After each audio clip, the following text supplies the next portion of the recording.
If you are thinking about getting an anal stretcher and you've cast your eyes upon this one, let me talk to you a little bit more about it.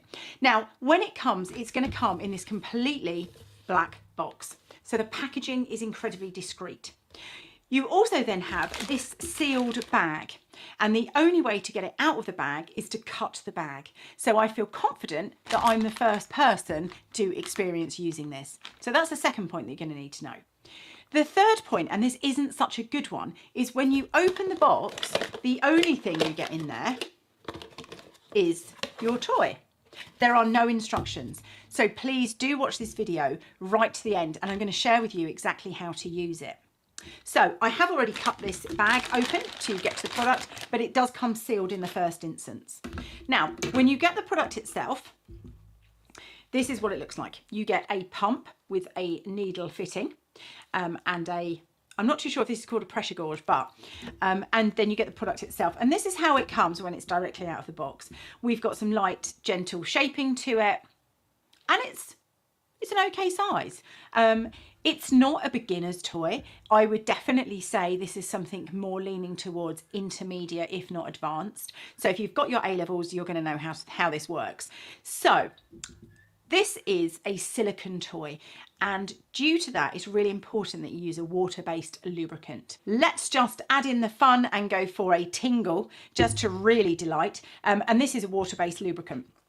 Now, I do recommend you use a lubricant in the first instance, and it's important that you insert the toy before you inflate it, because it gets big. This is a big boy. So we're going to insert the toy, and we have here this, I guess you'd call it a plug, a barrier. I'm not too sure what you want to call that, but that's going to remain on the outside, and partly most of this is going to go in. Now, there's a really small hole on the bottom, and we're going to insert our pump. And once this is already in, and you can go to there, you can go the full way. Maybe as you get more experience, the full way will be the right one for you. Once we've got the pump in, and this is the important bit, it's really important that this dial is turned as tightly as you can, because that's what's going to cause the air pressure to go from here into here. Now, if we can imagine that this is inside, what we're looking for is this pumping action. And as you pump, and this can well be a toy that you want to play with alone, you have enough length on the pump that you can do that, or with a partner.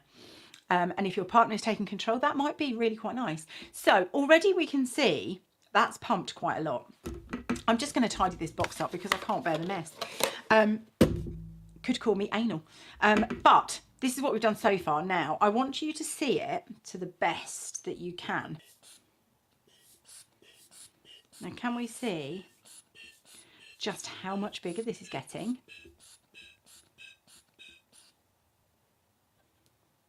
This is huge. Now, it is made of a very, very quality rubber or silicone. So we've got that quite big, and I'm not too sure how big I could go before it burst. But let's face it, this is probably big enough for most people. So you can choose to take the pump out, and this can be left as a standalone item. Do not try and remove it in its current condition. We need to deflate before we remove. So I'm going to pop the pin, I'm calling it a pin, I guess it's a valve, back in. And once we've got that back in, how we deflate is by turning this dial.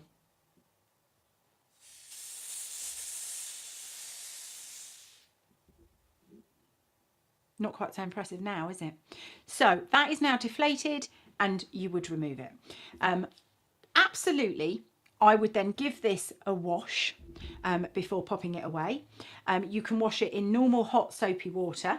I would keep the box for your own privacy, but it pops nicely back in the box, and that can be tucked away quite pleasantly in your bedside table.